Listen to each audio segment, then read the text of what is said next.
to meet with our state representatives to advocate on the importance of tourism in New York State. That morning, NISHDA and the Tourism Industry Council organized a breakfast meeting for members where they heard from Lieutenant Governor Hochul, Ross Levi, Kristen Jarnigan from Discover Long Island, and various tourism issues throughout the state. Afterwards, members headed out in groups designated by region to meet with state representatives face-to-face.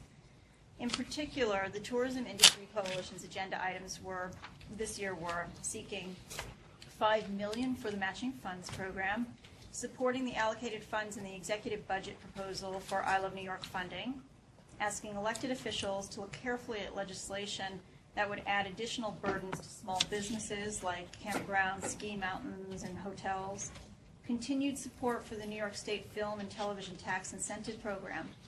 All of these issues certainly affect the tourism industry, so we are pleased that stakeholders had the opportunity to voice their concerns and reemphasize the importance of tourism as an economic driver to New York State. We thank you for being great advocates for New York State tourism. And as far as a budget overview, as many of you know, the state's fiscal year is from April to March. So this is the first TAC meeting since the 2018-19 fiscal close and the 2019-2020 state budget passed. We're happy to say that the state's investment in I Love New York tourism efforts has remained stable at around $60 million, which continues the trend over the last few years of historically high annual investments in tourism. This figure includes a seventh round of $15 million in competitive funding through the Market New York initiative to support tourism marketing plans and projects that best demonstrate regional collaboration among counties to promote regional attractions, as well as matching tourism funds for regions and counties and funding for the promotional and programmatic initiatives of I Love New York. On behalf of the New York State tourism industry, we thank the governor and the legislature for their continued support. And now I have a couple of tourism-related announcements. Finally, there's to point out a few significant tourism-related and openings. The first is the completion of the new Explore and More, the Ralph C. Wilson Jr. Children's Museum at Canal Side in Buffalo. The 43,000 square foot museum features 7 educational play zones, each offering hands-on activities and exhibits that tell the stories of Buffalo to children and their families. It is expected to bring in 250,000 visitors per year to Canal Side and create 36 full-time jobs. The museum will officially open its doors to the public later this month. Ross was already able to take a hard hat tour and says it's truly unique and spectacular. Yeah. Is it? It is. It's, children's museums are pretty great, but this one, I think what makes it so special is you couldn't just pick it up and put it somewhere else. It is all about telling the story of Buffalo. So when you're downstairs, when you first walk in, it's a neighborhood that you're able to walk through, and they change the makeup of the houses. So, for example, one right now I think is a Puerto Rican house, and others, and they're going to be changing them periodically. Then you go all the way upstairs, and Wegmans has an exhibit about farm to table and about agriculture and farming for Western New York. And literally the kids can pick fake vegetables, put it on their fake truck, take it to a fake farmer's market, and then take it to a fake kitchen and cook it up. But anyway, the whole, and then there's a whole section on the canals where they get to move boats around. But that's really what struck me about it, was the idea that this wasn't just generic children activities, it was telling the story of the region. Terrific. That's right. I look forward to seeing it. Also, the Maid of the Mist plans to launch 2 all-electric zero-emission passenger vessels constructed in the United States, making them the first all-electric vessels built in the U.S. Once launched later this year, the catamaran-style vessels will provide more than 1.6 million guests from around the world with a quiet ride, allowing guests to better enjoy the roar of the majesty of the iconic Niagara Falls. Were they built in New York State? Wisconsin. Okay. I don't think they have the shipyards in New York State to build these particular ones. I remember asking that same question. I thought they were down in the south, but Wisconsin? I believe so. Okay. All right. The Cartwright Resort and Indoor Water Park is officially open to the public. Did you go to that one too, Ross? I did. Yeah, I think so. Ross has all the fun assignments. There was a commemorative ribbon cutting on May 10th. A attended by the park's owners and developers, members of the Sullivan County business community, and several local and state officials, including Ross, who delivered remarks on behalf of the governor. The Cartwright, which expects to bring 100,000 annual visitors, was built on the Resorts World Catskills campus and will be integral to the resurgence of the Catskills. Finally, last week marked the opening of the historic TWA Hotel at JFK. Ross was there as well for the ribbon cutting and comments by Governor Cuomo. The project was transformed by the former Trans World Airlines terminal, which was designed by the world-renowned architect Erno Saarinen. That's right. Very good, in 1962. Did better than I did. And the largest hotel lobby in the world, serving as the centerpiece of a modern 512-room hotel. The new hotel preserves the jet age, mid-century design and offers lodging and best-in-class services to millions of travelers each year. It builds on the historic $13 billion vision plan to transform JFK Airport into a 21st century facility that will continue to serve as the nation's premier international gateway. And while we're still downstate, last week was a very busy week, also because the new Statue of Liberty Museum opened up on the island. It's the first to build since there was destruction during Sandy, where that housing that was on the island was destroyed. I'm sorry, it's Tom Mulroy just joined. Hi, Tom. We're just catching up on all of the new things that are opening up around New York State. So you have the new Statue of Liberty Museum, and then you also have the new Empire Outlets, which is the first and only outlet mall in New York City, in Staten Island. So any other new things that have opened that I may have missed, or our staff may have missed, that our team here would like to add? No? Okay. So now we'll move on to the I Love New York report.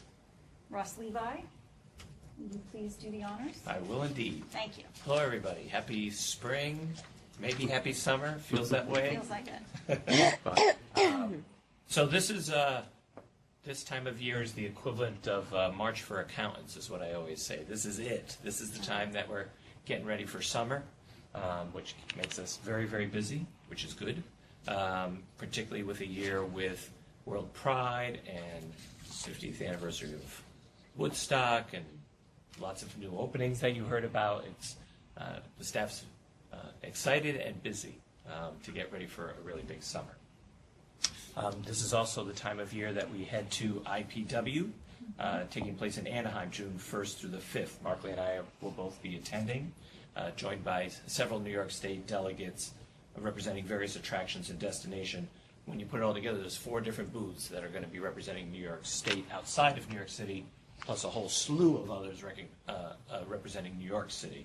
As most of you know, this is the largest international trade show in the world, right, Markley? Well, certainly in America. Certainly in America, that's right. Yeah, I guess ITB gets it a run for its money, yeah. But it's massive. And so on the first day, I'm going to be doing the media meetings along with Lauren Wire from Finn Partners, and we'll be just meeting with journalist after journalist in, I think, 15 or 20-minute increments all day. And then Markley will be meeting with operators along with our other delegates. In total, we have more than 180 appointments set for the whole IPW show. That's the maximum number you could have. So that's good. We're maximizing our time there. On the second evening, I Love New York will host an annual dinner we do where all the New York State delegates meet with and inform suppliers and other conference attendees about New York State product. These are generally folks who have added New York State product to their rosters, have recently done that, are very close to considering it. So on one hand, it's a thank you, but more importantly, it's a great sort of one-on-one recruitment tool outside of the general meetings to let people know about all New York State has to offer. So we're looking forward to what will be a very busy and also fun, so work hard, play hard, conference coming up in just a few weeks. Good luck to you on that. Speaking of conferences, the Adventure Travel Trade Association, it was established in 1990 and widely recognized as a vital leadership voice and partner for the adventure travel industry around the world. They have a conference every year that moves to a different location, and they chose Lake George as the host for this year for 2019. It's considered one of North America's most important and practical professional adventure travel events. It's a really great opportunity for our partners in the state to have such a great conference so close that they could attend and learn more about promoting New York as an outdoor tourism destination. I Love New York is an official destination partner, which means we were able to give pre- and post-custom messages to ATTA members that will have branding and media recognition at the conference itself, a chance to address attendees at the welcome ceremony, and the opportunity to host FAM tours. So we'll be having a couple of FAM tours. It's a really sort of cost-efficient way of showing off New York State to tour operators and journalists. You'll remember we've done this before with T-Bags and other conferences that come to New York State.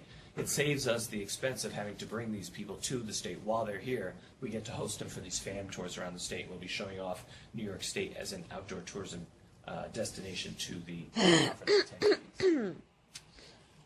Ross, is this the first time New York State is actually hosting it? Since No. 1992? Is it the first time that New York State Yes, has? it is. Yes. It is, yes. And Markley was very involved in past years in sort of wooing this group, as it were, to let them know about New York State as a great outdoor destination, and was helpful in getting them to come here. So it's an exciting opportunity. Will a member of the team from out Yes, of New York yes. be there to greet them? Yep, I'm going to be there. I'm going to speak to them. Okay. We have, and then Markley's going for part of the time as well. Yep. Okay, very good. What FAM tours are you going to do this? What? What FAM tours are you going to do this? So we're doing a press fan tour where we're taking them to the Catskills. It's going to be an adventure-based fan tour to do zip lining and hiking and a few other activities. And then Mark is also going. There's also one to the Thousand Islands and one to Central New York. So those are some of our sort of sales activities that's been going on the marketing front. We seasonally hold our public relations media nights. Our most recent, to get ready for summer, was held on March 26th at the Alvin Ailey American Dance Theater, which is celebrating an anniversary this year. And this year we realized there were a lot of these significant anniversaries going on, and most of them were sort of performance-based or had a sort of performance arts and culture aspect to them. And that led us to the idea of, rather than just doing our traditional sort of networking trade show format, why don't we actually show journalists what awaits them across New York State this summer? And we held what we lovingly thought of, we didn't call it this, as our I Love New York Summer Recital, where we featured 40 minutes of performances to highlight these cultural anniversaries happening throughout the state. So, the 60th anniversary of Alvin Ailey, Woodstock 50, Walt Whitman's 200th birthday, World Pride, which has various cultural and performing events happening across the state. It was hosted by comedian Judy Gold, who's a pretty nationally renowned comedian who also happens to be a lesbian, so that the World Pride aspect played in well, and she talked about that. The National Comedy Center helped secure Judy for us for this event. And so we had these great performances followed by a cocktail hour reception that allowed the journalists to actually interact with our TPAs and attractions and actually performers themselves, similar to what we do on typical media nights. We had 43 journalists attend from notable publications that included Forbes, CNN, New York Times, Condé Nast Traveler. I'm going to show you like a 2-minute video just to give you a sense of the performances we were able to be treated to that night. It starts off with the Alvin Ailey Dance Theater. In the water,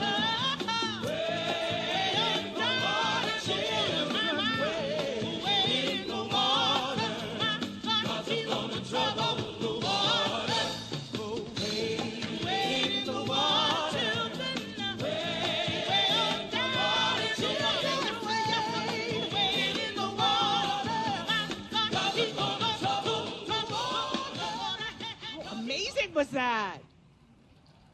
Right here, folks. Right here in New York City. Oh, my God, I love this so much. It Ain't Necessarily So, from Porgy and Bess by George Gershwin. Jew.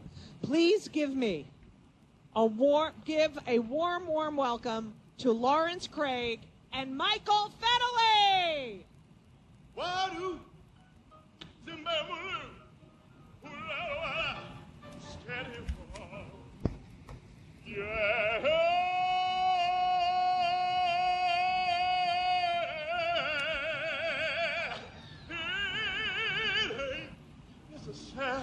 really so. We are thrilled to have two performers from the Chautauqua Institution with us tonight. Violinist Ilya Koller has been described by Gramophone magazine as a magician bewitching our ears.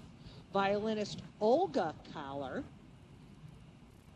has been praised by critics for her deep, soulful sound and powerful, enchanting renditions, and has toured 3 continents as a soloist, chamber musician, and artist teacher. These two are phenomenal.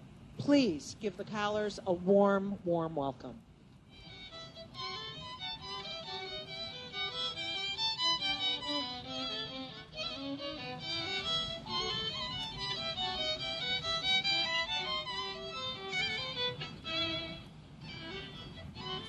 So you get a sense of how the evening went. I think there were about 7 or 8 performances. We had really incredible talent, and it was very well received both by the TPAs and the journalists.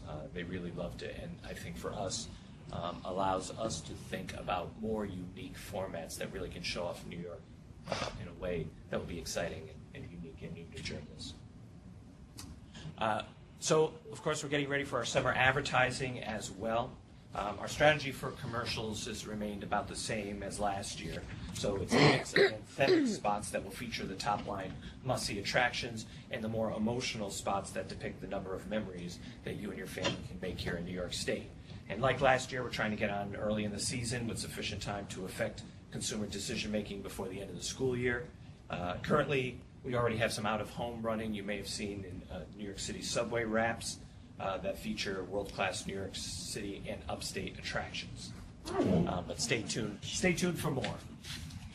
And also, since this is the last meeting before World Pride, and you've heard us talk about it for about a year, and prepping to get people to come and visit for that, just to let you know, obviously the culmination is here, and we're getting ready for June, which is going to be an incredible month across the state. The New York State World Pride Welcome Center will be opening in New York City here in time for Pride Month. And there are World Pride events happening across New York State. You've heard me mention them at previous meetings. Since we met last, there's been 2 more announced. The Fenimore Art Museum has opened their Herb Ritz, the Rock Portraits exhibit. I got to see it. It's spectacular. Herb Ritz being a gay photographer himself and having photographed lots of iconic, both icons and LGBT performers, Katie Lang and Cher and Tina Turner, Madonna, and it's a great exhibit in that it's not only his photography work and his video work, but costumes, outfits from the Rock and Roll Hall of Fame. So it's a really amazing exhibit in Cooperstown. And also, the Corning Museum of Glass has announced their new Glass Now exhibit, which features works of LGBT. It's not exclusively, it's all kinds of new contemporary artists that work in glass. It includes LGBTQ artists whose the work is identified or informed by their identity as LGBTQ. And in recognition of that, the Corning Museum of Glass is going to be having special Pride tours in the month of June to talk about that exhibit from an LGBTQ perspective. So you'll be hearing much more in September about how we were able to get through all the fun stuff coming up. Rob, quick Yes. question. So is there one Woodstock 50 or 2 Woodstock 50s? At the moment, tickets are sold for 1 at Bethel Woods, and stay tuned on the other. It's supposed to be at the racetrack, right? There was one announced at Watkins Glen, Right. and I, from what I hear, Mike Lang says it's still going on, though I don't know that tickets are on sale yet. Because that was the ticket sales were supposed to go on sale last month. In April, correct. Right, Yes, okay. it made a lot of news because one of the financiers, one of their major finance companies pulled out. Right. And so, yes, there's been some. It hasn't gone exactly as planned, I would say. But Well, neither did the first one, right? right, exactly. That's right. But I will say Bethel Woods is, their tickets have been on sale for a while, and there's some exciting stuff there. They're showing the actual Woodstock film on the lawn where Woodstock took place on Thursday night. Friday night is the concert by, nobody's remembering? Friday night is Ringo Starr and Arlo Guthrie. Saturday night is Santana and the Dewey Brothers. and Sunday night is Woodstock alum John Fogerty. So it's a great weekend there so far. So industry events and support of the industry. Bob Provost, who's on the phone and heads up the New York State Tourism Industry Association, helped put on with his team and his board another terrific annual conference for the Tourism Industry Association in Buffalo at the Hyatt Regency, April 24th through 26th. It really is a great opportunity for the industry as a whole to gather. Everybody from attractions to TPAs to even people that support the tourism industry, like ad agencies and salespeople and that kind of thing. And so it was a really great opportunity for all the tourism stakeholders to get together and learn and network. The theme was inclusion. Tourism is everyone's business. And it featured panels on how to effectively leverage and reach out to diverse communities and consumers. Featured some amazing keynotes and speakers. Lieutenant Governor came by to give greetings. Roger Dow, the President and CEO of the U.S. Travel Association, came to Buffalo for the event. That was great for us. Brian Stratton, Director of the New York State Canal Corporation, and even Brand USA sent one of their chief analysts to talk about what their findings and data, recent research in terms of international tourism. And of course, I Love New York was a strong participant in the event. We participated in the ADA Accessibility Panel to discuss our accessibility tourism program, which you've all heard about, and talk about that a little more in depth and the value of improving the visitor experience for travelers with varying abilities. And of course, every year we sort of hold what I think of as our annual report to our stakeholders to talk about what we've done in New York State and a little bit of a look forward, our 2018 year in review, and actually that's the presentation that we are going to do for you this morning. Any questions on any of those activities other than what we've voiced so far? If not, as Christine alluded to, our fiscal year runs March to April, well, April to March. And so we just concluded fairly recently our last fiscal year. So this is our chance to really take a look back. Those things that we've talked to you about piecemeal at TAC meetings, we thought it was a great opportunity to kind of bring it all together in a very high line way and sort of recap everything that we've done and do a little bit of a look forward. So that's what we want to do with you now. I think we sometimes forget all that we were involved with in I Love New York. We talk about the marketing a lot, which is obviously really important, getting the word out through advertising and PR, our experiential marketing, our digital initiatives. But we also do sales work. Most of Markley's international work is sales. Going to these trade shows certainly is sales. Working with Brand USA, the DMO for the United States, to make sure that we are vibrant and robust in their marketing of the United States is sales work we do. We also do program development and policy development. That includes not only the research we do for the industry, but the Path Through History Initiative, I Love New York LGBT, and the sort of newly emerging senior program and accessibility program. And of course, we work to be good partners and support our industry. We have such amazing partners out there doing the work of making sure people know about New York State that we want to make sure we're supporting that well and being good partners. We're particularly known for doing that through our funding initiatives. And so you'll be hearing reports on most of those aspects here now. Starting off on the marketing front, our marketing strategy over the past year, you've heard us talk about. We recognize that New York State isn't the end-all, be-all in terms of selling New York and doing the tourism message. Our main job, we see it, is to build consideration and visitation in New York State by showcasing the unique world-class destination that upstate New York offers. And then to convey the emotional value of the family memories that can be created here in New York State, because our research has told us that that's the #1 motivator for people to travel, is to spend time with the people they care about. And again, recognizing that our main job is to get people to consider New York where they otherwise might not have, to really think about, this year maybe we really should think about, not just getting on a plane or going somewhere far away, but, staying right here in our own state. And in the 5-hour drive time, letting others know that New York State is an ultimate destination for them. And so we drive people to our website. That's our main action step. But from there, that's also driving people to our TPAs and our tourism partners, because we know when people do their research, they're going to dig down and go beyond that with us. The campaign we utilized this year, the Find What You Love campaign, builds on that iconic heart logo. It's one of the best known, if not the best known tourism brand logo in the world. So it makes sense for us to use that heart and talk about Find What You Love. And we focused on highlighting those world-class attractions, complemented with images of creating memories with loved ones. And as I alluded to, our target market is a 5-hour drive time of New York State, including New York State itself. And so we utilized a number of different sort of traditional channels to get our message out there. Television commercials. Last summer we had an anthem commercial, which was that one that gave you the overview of New York State, and then those specific emotional spots that show families having great times together. We had a special commercial campaign around the New York State Fair. For fall, we did an anthem spot that showed New York State in all its fall glory with our amazing foliage and the great sights to see in fall.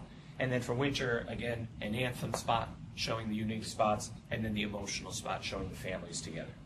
We also did a lot of out-of-home here in New York City. It's a really great opportunity for us, not just for the 8 million people that live here, but those millions of visitors that come here, to get the message across that your New York visit doesn't have to be limited to skyscrapers in New York City, but can be so much more. So we focus on those world-class attractions, on New York City billboards and bus wraps and bus stations. We even did a Madison Square Garden takeover, which we showed you a few meetings ago. And that's a quick overview of our advertising. Now we're going to have Lisa tell us about public relations. Great. So we had a great year for public relations, and really it was a great year for public relations because we had such a good story to tell. There was we talked about the changing face of the tourism landscape. We had new and reimagined lodging, new attractions, and the growth of the craft beverage industry was tremendous, and that really helped us to continue our already successful program of media relations, press trips, and events.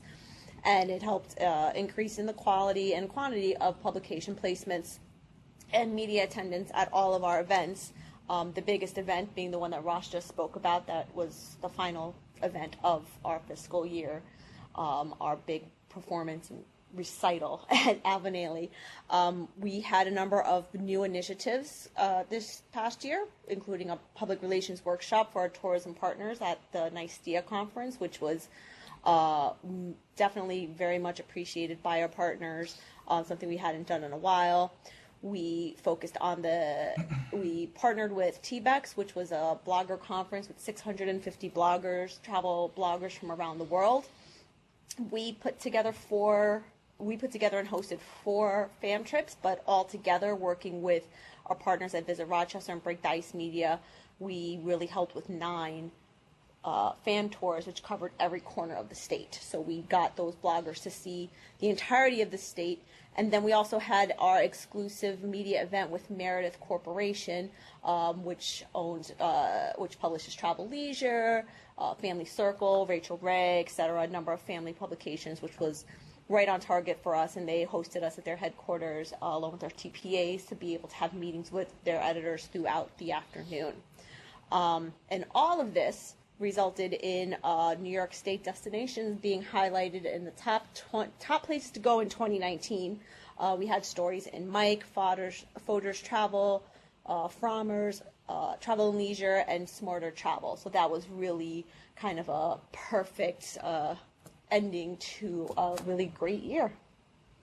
And thanks to Lisa and Finn Partners, our firm, for their great work in getting that message out through all that earned media.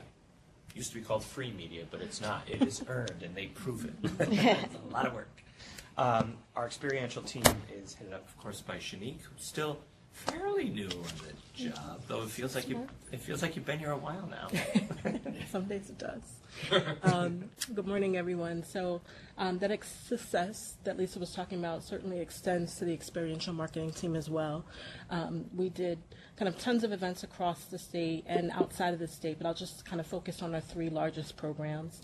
Our mobile pod tour, we added a second pod this past year, which really allowed us to extend our reach tremendously.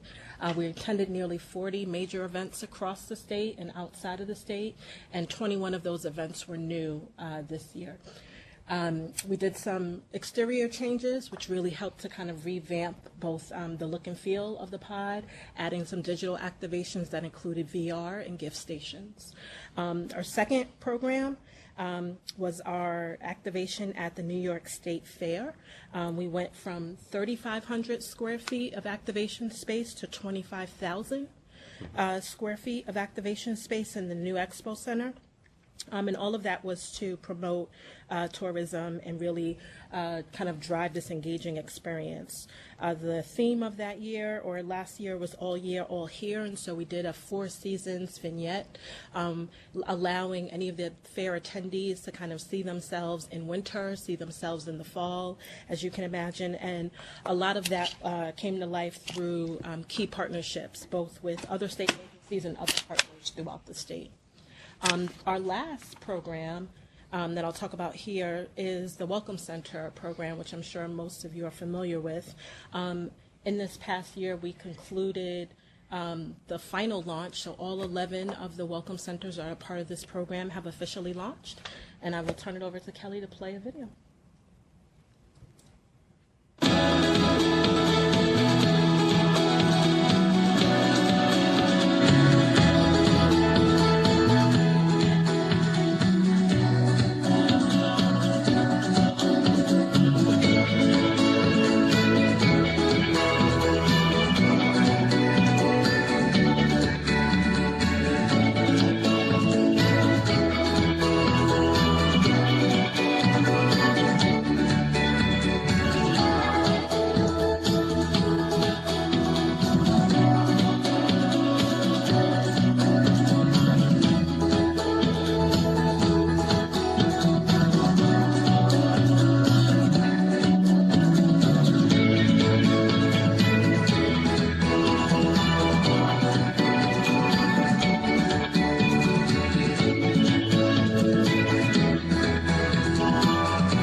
Thank you. It's amazing to finally see all 10 of those up and running. Love it. And it's great to see, for example, on TripAdvisor and Yelp, sometimes the Welcome Centers themselves are rated as the best attractions in the region, which, is great. I mean, they're supposed to be welcoming people, but the fact that people are pointing them out as a must-see, as something to do when you're in the region is an extra bonus. Now, why can't you get brochures and things like that about the area in the Welcome Centers? So the literature that is supposed to be in the Welcome Center is the I Love New York guide, which obviously covers the whole state, including that region. A regional guide, which each region is invited to put in, and the map. I know when I went to the one by Albany, there you can get them across the way in the Travel Plaza? travel plaza across the way, but you can't get. Oh, I didn't well. see any of them there, and it just seems just weird to have a really full service one with somebody that actually answers questions and stuff across the way, and then nobody really there to answer questions in the actual Welcome Center. Well, I'll have to check with staff, because actually all the staff in there are trained to answer tourism questions. In all the Welcome Centers, the staff that is working there, even if they're behind a counter, selling merchandise, or even if they're working at a Taste New York store, they've all been trained to also help people with tourism questions, and those pieces of literature are supposed to be in every one. So we'll have Yeah, to- because I know when I went in there, I just didn't see anything, and no one really seemed to be engaging with people that were there. Just the people, there were people in the taste shop. But just, other than that, people just kind of stood in the center there, looked around for a second, and left. And then, if you actually have questions. But the other problem with that one is you can only go in there when you're going north, and not when you're going south. Yeah, that's true of a number of them. The ones along the highway, in most cases, are on one side of the road or the other. But there's supposed to be the idea of coming into the region. Right, So, but sometimes when you're going out, you would also, just in case you miss something or whatnot, Yeah. and in that particular case, you can get to the rest stop going north or south, Yes. I believe, so there's yes, that one not is. a reason why you shouldn't be able to stop in that. I think it's a traffic pattern thing. But Yeah. Yeah. Okay, but yeah, we'll follow up on Yeah, I'll take a making look at sure the the literature and literature the and stuff. staffing. But the folks at the one at Woodbury Commons are really fantastic. They're really, It's good to hear. yeah, they're really wonderful. Great. Had a lot of fun with them. Good. Are we doing visitor counts at these visitor centers? At about 70% of them, we have people counters. The other ones are still being installed by the contractors. So I think someone any had of- a little, Yeah. Some of them so do manual, but The ones that have been up and running now for 2 years, have we seen an increase, decrease, or? we have seen an increase, and I think some of it will just ebb and flow with the tourism season. So now that we're kind of up and running again, I think, Rawson, you may be able to speak to this a little bit more. Some of the ones that are either far west or far north, depending on the weather, becomes a huge deterrent in what we're seeing. North Country was the last one to open, and it opened in late November. And so, hasn't been seen a full year yet. Okay. Great. We're going to move on to digital, which, as we know, is of ever-increasing importance, getting a message out to anyone. So Anna and Shani, could you give Anna?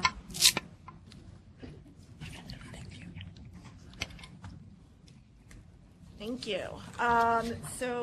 We've also had a great year, in large part to thanks to the people working hard downstairs in Albany and at all of our agency partners.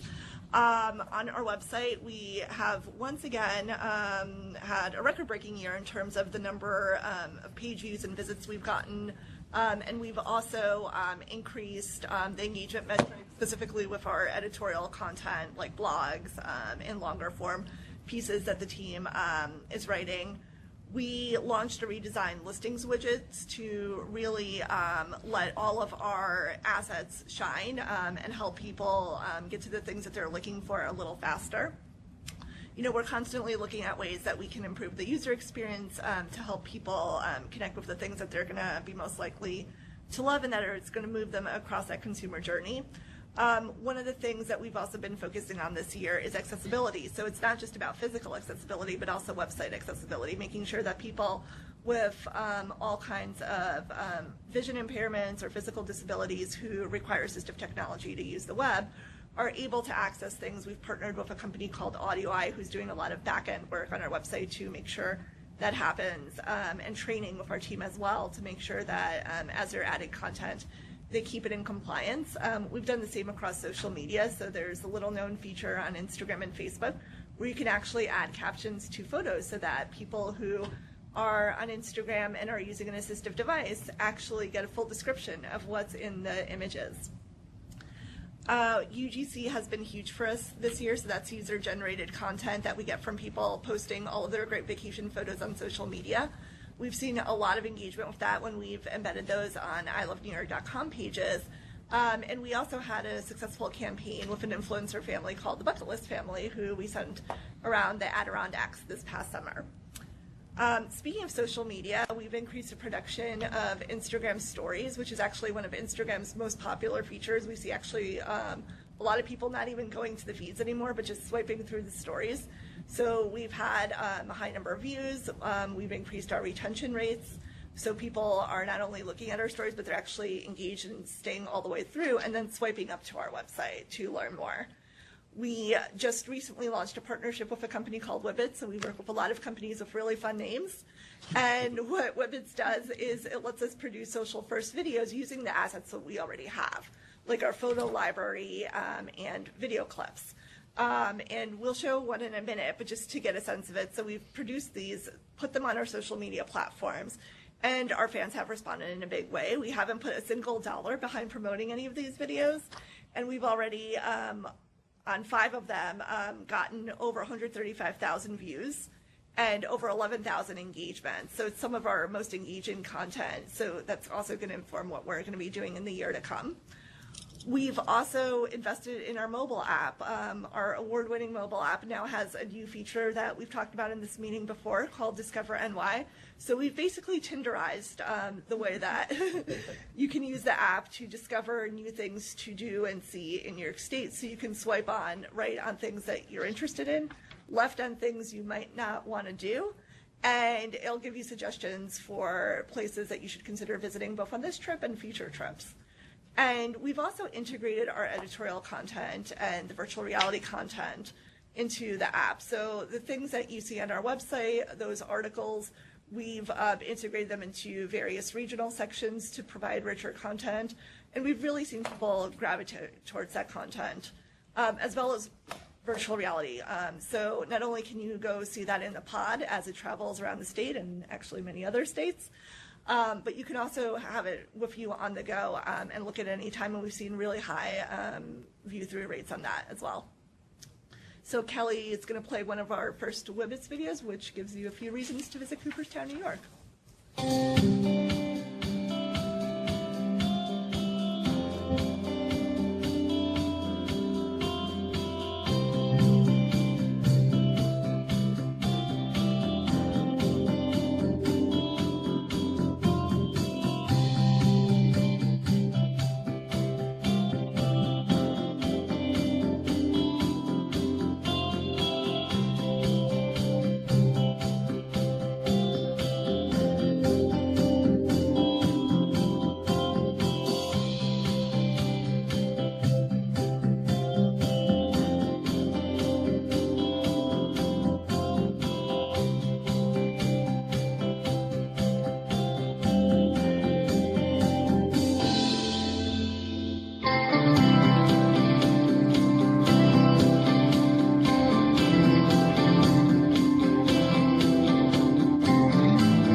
Alone get over 4,000 engagements, people sharing it on Facebook, commenting to their friends, let's go here, things like that. Great. Thank you, Anna. Do you have separate figures for the Path Through History website from I Love New York? We do. Is it possible to get those? We can take a look at that. Thank you. Great. So that's our marketing overview. Now we're going to move into kind of a hybrid of marketing and sales. Our international efforts have a little bit of both, but first and foremost it's about engaging with the trade overseas. And of course, Mark Lee Wilson, our expert extraordinaire on international tourism. So we have I Love New York teams in Australia, in Germany, in England, and in China. And what they do primarily is get the trade to understand that there's more to New York than New York City, and encourage tour operators to offer more of New York State. Once they've done that, then we participate in training to create New York State experts in the various agencies that are offering New York State product. We've even created an online training manual that is used now in the UK and Australia, and soon will be used in other markets as well. I should point out, in terms of training, we've done some here as well, particularly for the Chinese market, because of the potential. As you know, by the end of next year, only the United Kingdom will be producing more visitors to America. China will be number 2. And right now they are the number 1 spender. So we're putting a little more extra work into preparing for them. And we had earlier this year 3 webinars on China Ready. The first was a general one on how to deal with and understand the Chinese visitor. The second was on WeChat, which is their main form of communication. And the third was a presentation by 4 US-based Chinese tour operators presenting to the New Yorkers about what they like, what they don't like, and how to work with them. I should highlight that we are seeing significant results from working with US-based Chinese tour operators compared to those that are based in China. We also, of course, have participated in a variety of fundraisation tours, both for the media as well as for tour operators. And those found tours, without a doubt, deliver significant results in time. And then there are the trade shows that are conducted in the various marketplaces where we attend. In many cases, we take delegations from the state to the various trade shows. And of course, there are the road shows and trade missions that are conducted. There's a road show to China, which we have done in conjunction with Brand USA. There's a road show to Canada, which we have done with a series of New Yorkers. And we've done a road show in Ireland as well. These road shows and these trade missions allow us to go to meet them in their destination. So our teams over there, the events that the destinations create both there and here, and then our teams here hosting as well as going to meet with these international deliverers of visitors are proving to help build our international market. Great. Thank you, Mark Lane. So now I want to talk about our programs that are sort of a hybrid of marketing, but also program development in terms of working with partners more extensively in making New York a better destination. Not just telling the story of why you should come here, but making sure that we have a great product to sell. So, for example, Path Through History is part of that.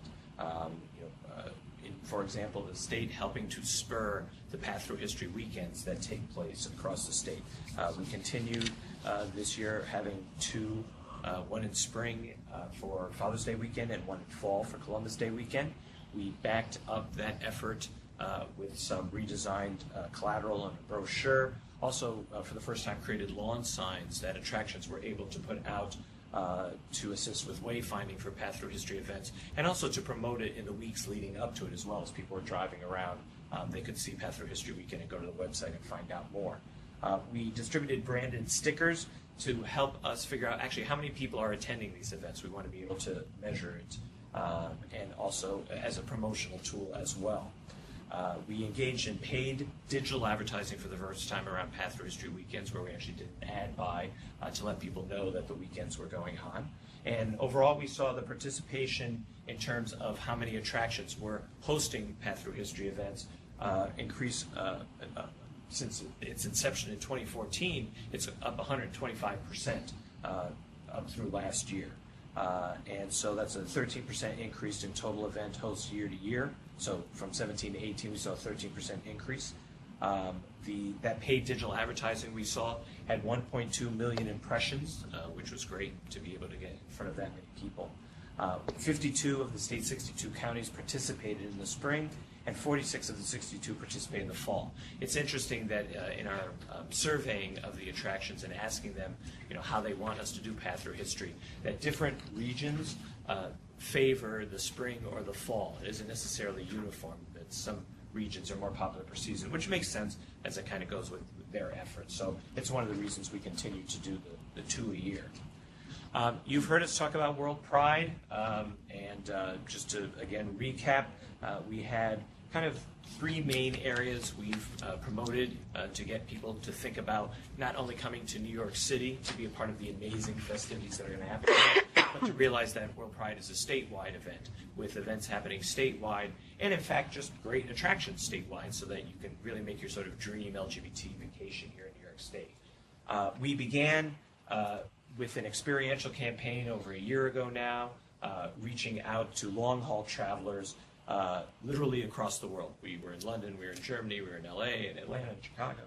13 different consumer and trade events domestically and internationally, letting them know what there was to see here with a very interactive booth at Pride events, and collected over 5,300 emails, and we are now emailing those people about every 2 weeks, letting them know about what's new and happening in the new events that are coming online around World Pride, which has allowed, and through that experiential effort, we were able to reach 7 million people across the world, which is terrific. We did do paid advertising to back up World Pride, print and digital advertising in strategic LGBTQ outlets, sort of to back up our experiential work there. We did updated design and content of ilovenewyork.com LGBT so that it really shows off those World Pride activities that are happening. And like I said, we're sending out now kind of an e-newsletter every few weeks letting people know new stuff that's happening. We hosted an LGBTQ media event lunch together with Heritage of Pride, New York City Pride, the group that's putting on World Pride, where we were able to get LGBT-focused media to come and hear about everything that's going on in the city and the state. We continue to do ongoing target pitches, which we've seen great coverage already in Forbes and Out and other LGBT outlets. And also the World Pride Ambassador Program. We had a video contest for folks that were going to be put out as World Pride Ambassadors, and there's actually going to be announcements of that coming up very shortly. We've also, you heard me mention earlier, kind of newer program initiatives that are being developed now. A senior tourism program is one of those. It's what we've done so far is collected information on senior discounts that are available at New York State parks and attractions, basically statewide discounts that are available to seniors, and put that on our website in a place that's easy for seniors to access. And we are now beginning to perform some market research to really inform how seniors travel in New York State, what appeals to them, what is it they want to do, that will allow us to take the next steps and really market to that segment more specifically. We've also been developing our accessibility tourism program, recognizing how valuable a segment this is, and with New York State having a lot to offer folks with accessibility issues. We hired Open Doors organization. They're kind of one of the national experts, a consultancy firm, on doing accessibility tourism. They have been performing research on accessibility market and developing criteria and best practices for accessibility. We're right now in the midst of collecting surveys from attractions across the state that are giving us really deep dive information on what their experience is like for guests with accessibility issues. And that survey is now out to over 250 of those attractions, and we're collecting the results. And again, that will be information that we're able to share and let people know what experiences are available to them here in New York State. And then in terms of industry support, as I said, one of the better things we are known for, besides going to those conferences and hosting trainings and all the other things you heard about, is the funding that we are able to make available for people that are doing tourism promotion or even capital programs. So the matching funds, for example, goes to every county in New York State is eligible. 62 of them took advantage, and over the past year, we're able to access $4.5 million in state funding to match their marketing efforts to promote tourism. We also, behind the scenes, we're working hard to not be a burden on our partners, but hopefully to be a convenient partner. So we did a lot of sort of back-of-house changes to make it easier for people to access this funding. So we simplified our application process, including making it online, updated forms, training sessions to make sure that people know how to fill out the paperwork connected with the matching funds.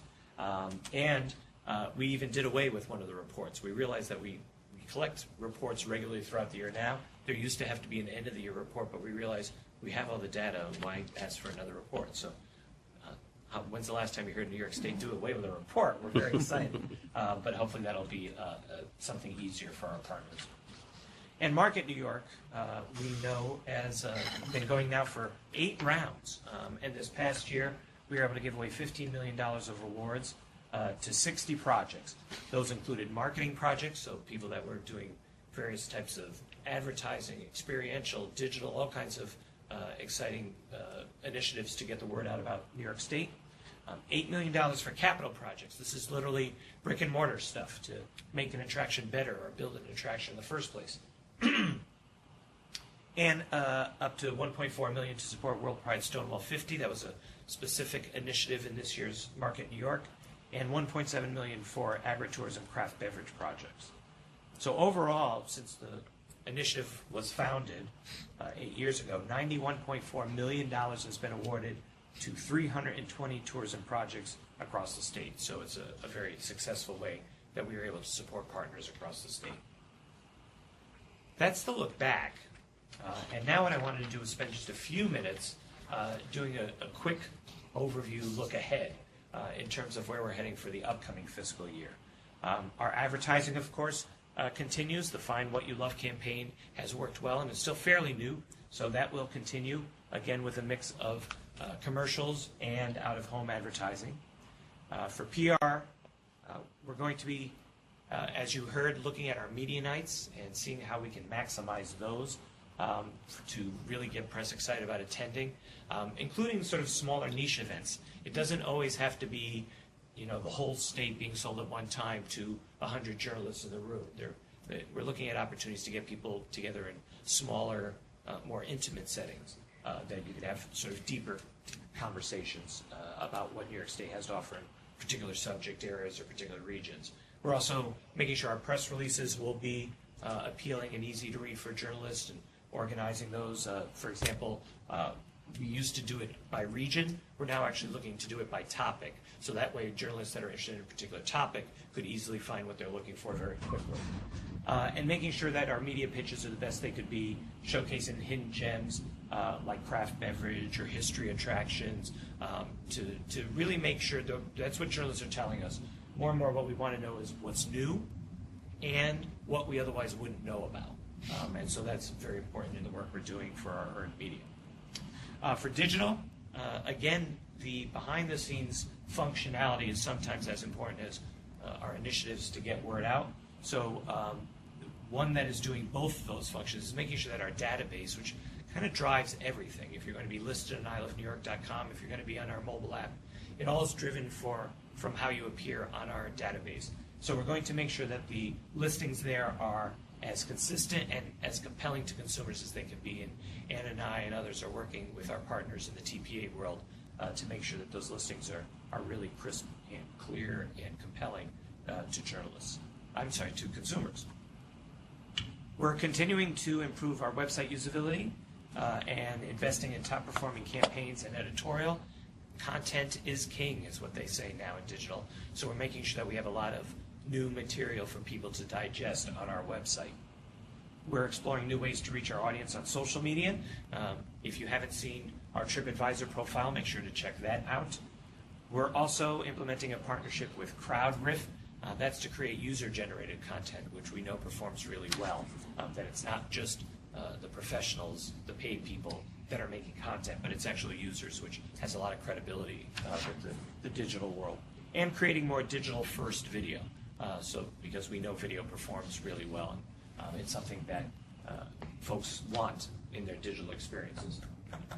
For experiential and events, the I Love New York Pod Tour returns for another triumphant journey across the Northeast, not even just New York City, but really going throughout the region.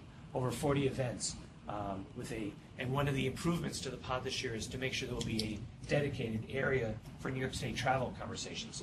As Ellie was talking about, the idea of sometimes the best thing you can do is to actually have a chat with a real person.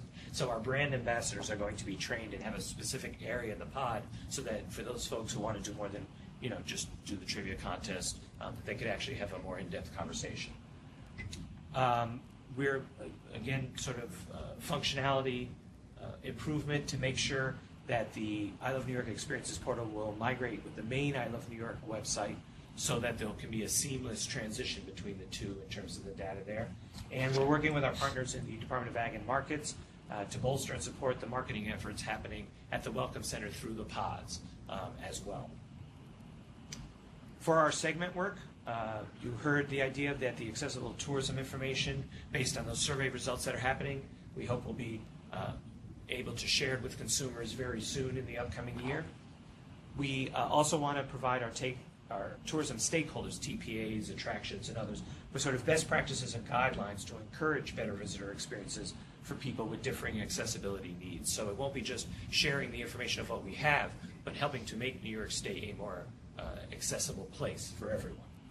We're going to be continuing the spring and fall Path Through History weekends, again, based on the feedback. We'll be doing a survey again after the fall one to make sure that we're staying current in terms of what the attractions want, what's working for them. And we're also trying to improve the way we are able to measure the Path Through History weekends in terms of being a successful marketing and promotional tool. And so we're looking at a social media contest to promote that program more and to track the attendance at those events across the state. I mentioned about policy. Yes, Peter. I just had a question on that. Yeah. Can you differentiate the attendees who are day trippers within 50 miles from those who are more than that and getting some head-to-bed tax revenue out of it? Yeah, I'm not sure we've gotten to that level yet, but that's what we're looking at. I mean, Right, what we're okay. trying to do every year is take a look, because it's a challenge, obviously, right? No, of course. The attractions are putting on the events with their own staffs and with their own resources. So, but we're trying more and more every year to find ways of gathering that. Social media could be a good way to do that. So, for example, it doesn't necessarily have to be a matter of surveying. We may be able to tell digitally where people are coming from to some degree. So we're continuing to try to find, ways of measuring that kind of information. So I talked a little about our policy work, and that a new tool that we have for that is an interagency task force. The number of New York states that deal with and touch tourism is immense. It's literally everything from the Department of Transportation to the Thruway Authority, to Ag and Markets because of Taste New York, to the Canals Corporation, to the Olympic Regional Development Authority, even the State Office of the Aging with our senior tourism. It's literally about 15 or 20 different agencies, and even though we are dealing at I Love New York with our sister agencies on about a daily basis, we believe that getting together on a more regularized, systemic basis to talk with each other, to make sure that we're aware of what each other's doing and to identify areas of collaboration and deeper collaboration, we think will really serve the state well. This is a task force that has come on and offline through the years, but frankly it has been kind of moribund over the last 5 or 6 or 7 years or so. But we're reinvigorating it, and it's going to be having its first meeting in the next few weeks, and we'll hopefully be meeting on a regularized basis after that. And then the last look ahead is just to let folks know that, of course, the funding continues, not just the Market New York, not just the matching funds, but, of course, Market New York. The applications are now live with a deadline in July, and there is $7 million available for marketing programs, $8 million for capital. Like I said, that's construction or capital improvements to create something new or improve something that already exists. And this year, it's pretty general. We're looking for projects that market or promote or showcase those unique world-class destinations, or showcase the broad array of activities that we have in New York State, or show or have a strength in creating family memories. And projects that align with our initiatives are particularly welcome. So programs that touch on I Love New York LGBT, Path Through History, Taste New York, and agritourism, bringing special events to the state. Those are all looked at very favorably, along with any other programs that really increase visitation to a region. And that is both the look back and the look ahead. It's not just the people at this table, but a whole team, close to 30 of us overall in tourism and marketing, that are working throughout the year to keep tourism going, and we're excited for this summer and the year ahead. Very good, Ross. Thank you for the report. Any questions for Ross? Any questions from the phone? You'd have to, we're going to unmute. There you go. Okay. All right. Any new business that anybody wants to address? Yes, Peter. I'm working on a project now involving the half moon with the New Netherlands Museum. As some of you know, it used to be here in New York, and some of you may still have thought it was, or it was until recently, but it's been away for about 5 years from Albany, where it had been. And I happened to be at a tourist-related conference. I think maybe you were there with the Parks Called for the Dutch. Oh, yes. To promote Dutch tourism up in mid-Hudson it was held. And I was sitting next to the president of the New Netherlands Museum by coincidence in the tables there. And we just got to talking, and he said he would like to bring the boat back to New York. So I suggested Yonkers. Whereas it turns out it had been in the 1990s, and it was also there during the Hudson, the quadricentennial. So I've talked with George Latimer, the county executive in Westchester, and Natasha Caputo of tourism, of course. And Thursday I met with State Senator Andrew Stewart Cousins, who it turns out when she started working in the city of Yonkers in the 90s, was affiliated with this project. So she had more history on it than I did. But of course Yonkers was very different in the early 1990s than it is today. So it looks like there is some interest on the ground of getting it. I have now contacted the president of the museum and told him essentially the ball's in his court now, mentioning some of these REDC meetings coming up, that you have to put in requests now if you think there's been no work done on the ship for 5 years. It may need some construction, repair. This is the time to put in for that. Yonkers has purchased a second floating dock by coincidence, not because of this, so it does have space now for additional moorings. That doesn't mean it wants to dedicate one to one ship, but at least we have to pursue that now, what they're able to do. And to say it would be in Yonkers means it would be based there. It still can operate. It still can go up and down the Hudson and probably around New York and into Long Island Sound. So we're not talking about it being permanently there 12 months a year. I will say the president has some, of this museum, has some grandiose ideas about turning Yonkers into Jamestown, Virginia, and the Mayflower.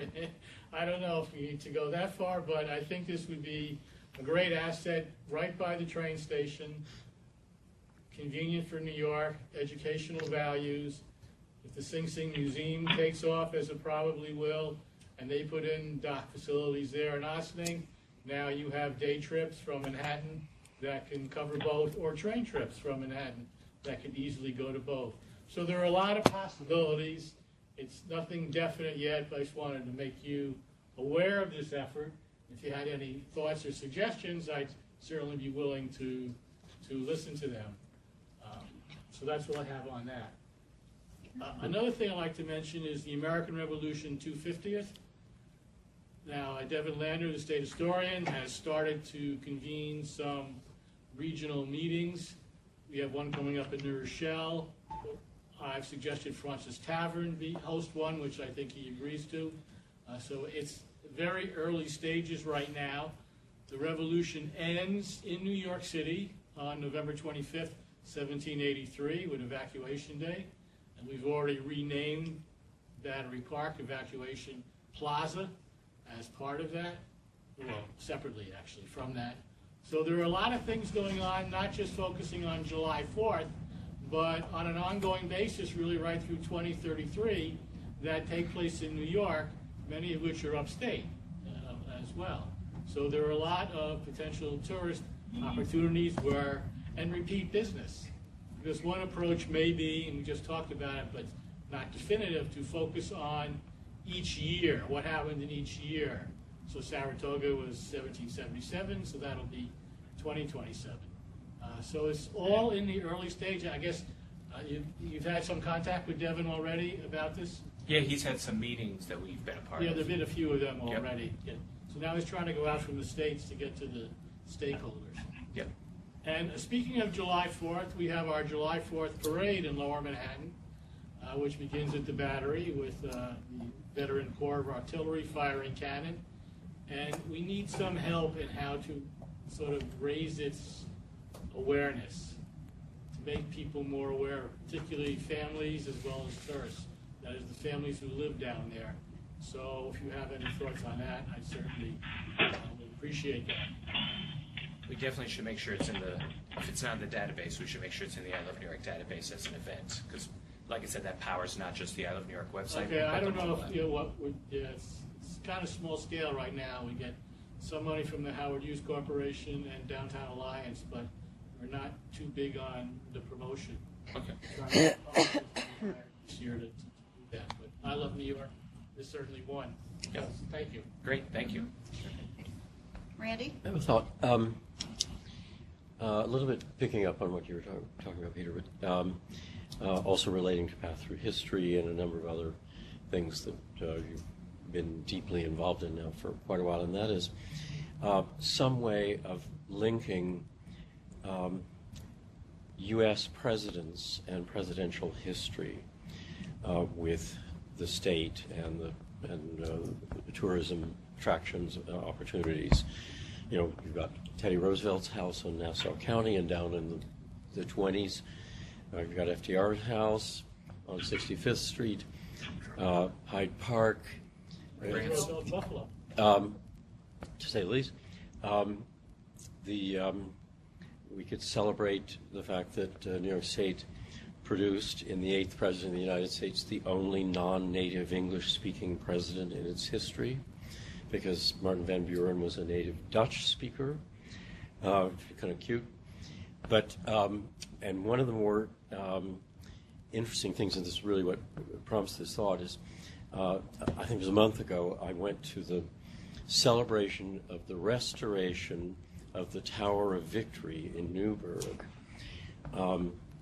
I guess I'd forgotten, if I ever really knew, that Washington's second most important headquarters was in Newburgh. And to recognize that, the United States government created the first, I forget exactly what they called it, but like national park or federal historic district, way back in the 19th century. And this Tower of Victory was built in 1847 to celebrate Washington himself and the victory, of course. The top blew off 40 years ago, and it just got restored. I think with some Red Sea money, in fact, and other money. But I was struck. So I happened to go to this celebration. I was struck that it was celebrated by the State Parks Department, but not yet by I Love New York or any entity related to tourism or other economic activity. Well, now we know about it, so thank you, Randy. Newburgh. Well, I've been there, but It's fascinating. It is fascinating. Just George recently. Washington's headquarters in Newburgh is the state park site. Yeah. So that's why they were very heavily involved in it. Most of the others you mentioned, a lot of them are national Sure. park service sites, and that's so it's reaching out to some of these other organizations. I know you mentioned the state organizations you were talking to, but we might want to include somehow the national parks so they're not overlooked, because there's a lot of Yeah, they were at one of the revolutionary sites in there now. Because Washington spent more time in New York than any other state. So we have more dibs on him than anybody, but that's often overlooked. And he gave us our nickname, the Empire State. So let's thank you for letting us know about this. We can help put this on our database and on the website, so when people, search Revolutionary War in New York City, they'll come up. And any other ideas that you guys have, please email Kelly or Lisa or any member of our team, because keep them coming. Unfortunately, we need to talk about evacuation. We need to evacuate this room. So, because there's another meeting waiting to come in. So I want to remind you that Monday, September 23rd will be our next meeting here. And thank you so much for your time, and wish you all a very happy summer, and good luck to you, Ross, and your team. You certainly have a lot of work planned ahead of you, so Yes. thank you all. Have a great summer.